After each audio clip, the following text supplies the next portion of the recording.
Welcome to another episode of Out Loud Geek, where we discuss news and views about pop culture, science fiction, fantasy, food, cooking, the outdoors, and more.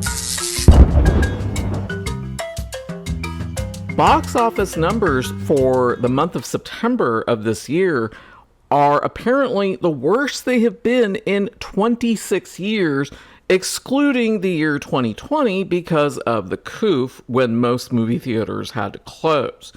So excluding 2020, this was an incredibly bad year for Hollywood in September. And it's not like there weren't movies being released in September, but these movies didn't really garner that big of an audience. So they didn't do well. And the question is, why is that? Well, part of it could be inflation concerns. Certainly, prices have been going up. People are probably being a little more careful about money that they're spending. But ultimately, movies do well or fail based on how well they can attract an audience. And one of the biggest films to open in September was The Woman King, which featured a mostly black woman cast. The problem with this film is how it completely overlooked historical accuracy. So this article from The Hollywood Reporter says, "That's not to say that September 2022 has been bereft of notable titles. The difference is that they haven't transformed into crossover hits.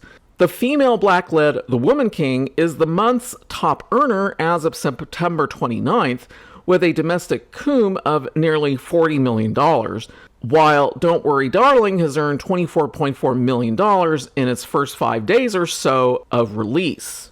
So it's not like there wasn't something that came out.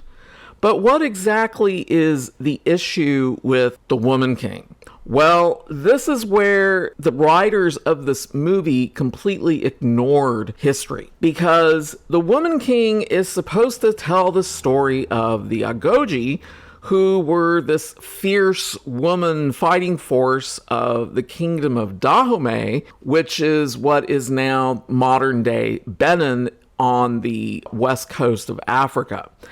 And as this title clearly points out, these warriors and the entire kingdom itself were part of the Atlantic Eastward trade of the 17th, 18th, and 19th centuries. This is how this kingdom was making money. And it's not a pretty picture. Why would you want to create a film that glorifies these horrific acts that this country did? Well, clearly what the writers of the film did was to ignore it.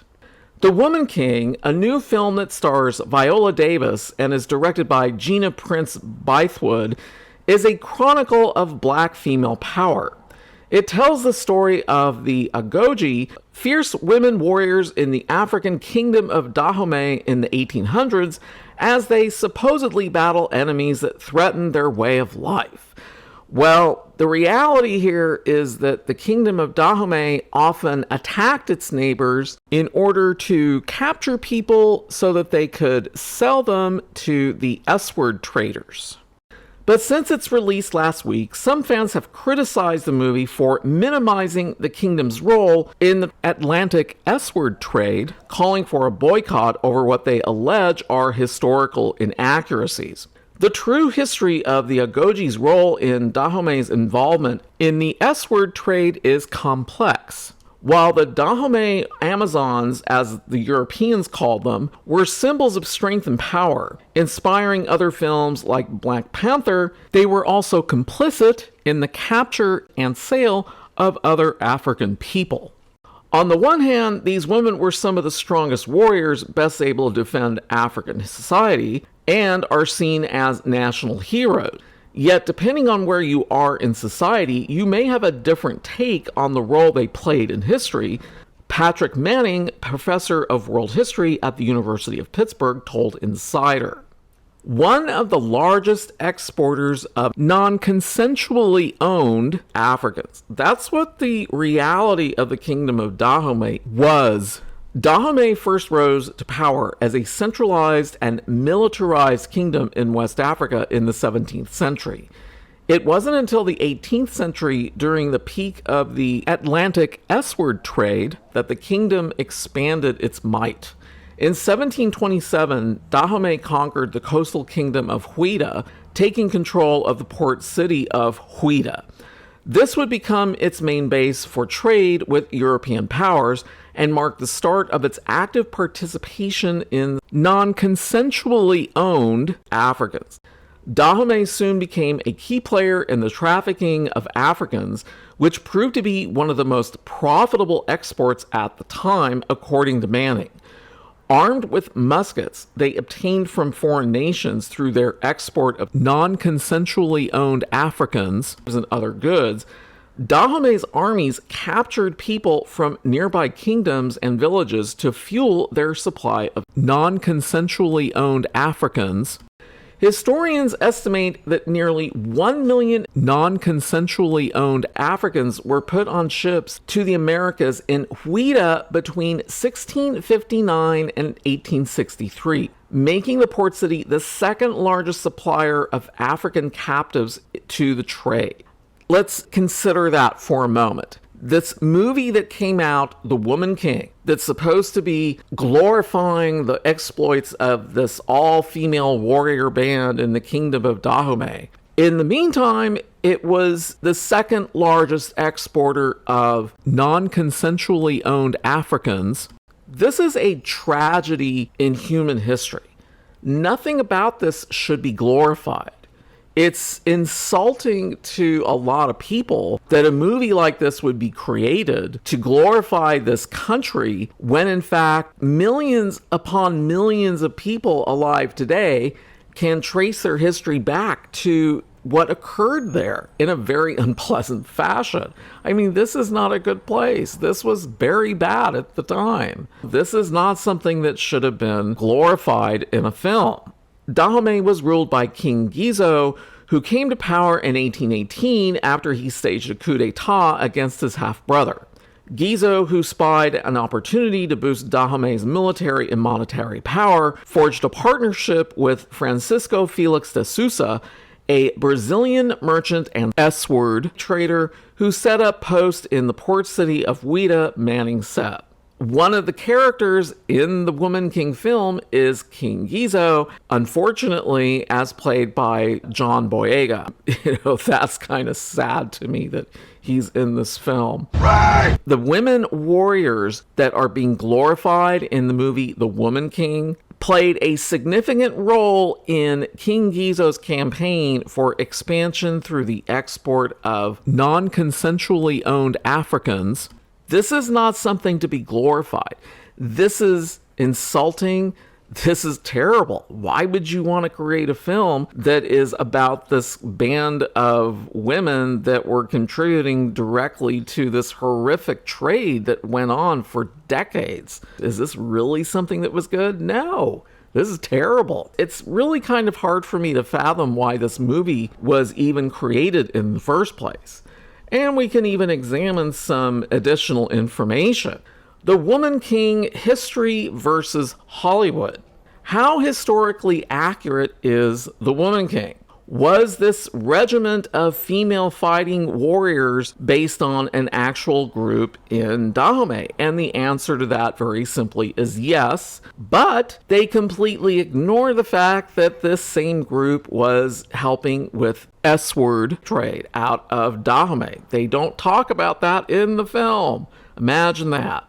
So if we come down here and take a look, and it even asks, is Viola Davis's character Nansisca based on a real Dahomey warrior?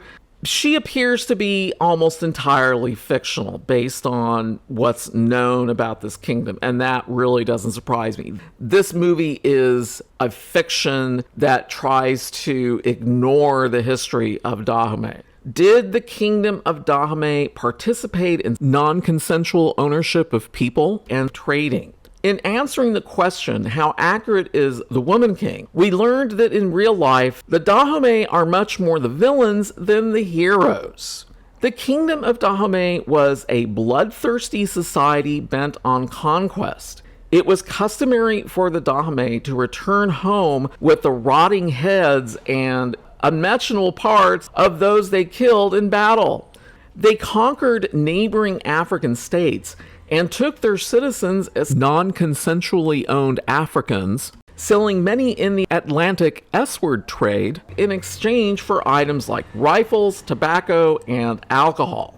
The business of non-consensually owned Africans is what brought Dahomey most of its wealth. Okay, this is a very damning statement.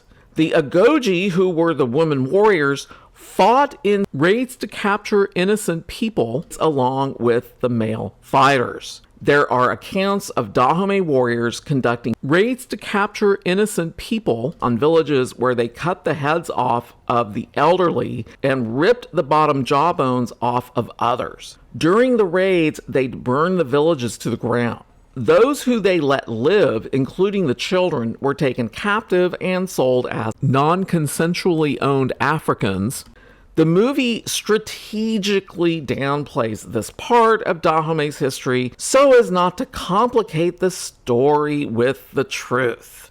Wow, that's a pretty significant thing to say there. You know, they didn't want to complicate the story with the truth, with the facts of what these people actually did. How can you glorify these women warriors when they were doing some really nasty things? Do you want to misrepresent what these people were actually doing? Apparently, that's what the writers and producers of The Woman King wanted to achieve. Each year in Dahomey, roughly 500 non-consensually owned Africans and criminals were mass executed in large-scale human sacrifices during the religious ceremonies of a festival known as the Annual Customs of Dahomey. The 727 Annual Customs of the Dahomey ceremony reportedly saw as many as 4,000 people sacrificed. This is very damning. This is what's being glorified in this film. No, they whitewash it all away. They don't want people to know that that's what this kingdom was really doing. Why would you make a film like this? Why would you try to make these people sound so much better than they actually were? It's abhorrent to me that this film was even made. So in terms of actual numbers, right now, the movie has grossed around $46 million domestically with about $3.9 million internationally. In other words, there's hardly anybody internationally really interested in going to see this movie. Well, the film cost $50 million to produce, so it only needs about $125 million to break even, which it might do, but I still have my doubts that it will actually break even because it is well under halfway to achieving that. So it still has a long way to go. And I don't think they have convinced all that many people to want to go see it because a lot of people have learned what this kingdom was really all about. And it's not hard to find this information. All you have to do is go on the internet and Google it and you'll find it. It's right there. The people who produced this film, maybe they just assume that people would just be so overwhelmed with the cinematic beauty of the film and, oh, we have to praise these women warriors. No, we don't. This was not a good thing. They weren't fighting for the right things, were they? They were doing some really nasty stuff. I have no interest in seeing this film, and I won't see it. You know, I believe in human dignity and in people being treated equally. To completely ignore what this kingdom was doing in order to make this movie today to try and profit from it is repulsive to me. This is really just a grotesque whitewashing of actual history. So, no, I am not going to go see this film. Thanks for watching today, and a huge thanks to everyone who has subscribed to our channel. We appreciate your support. If you enjoyed this video, please press the like button, and please feel free to share a comment. If you'd like to see more of our videos in the future and help support this channel, please press the red subscribe button, and please press the bell to receive notifications for new content.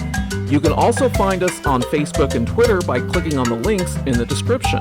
Until next time, this is Out Loud Geek.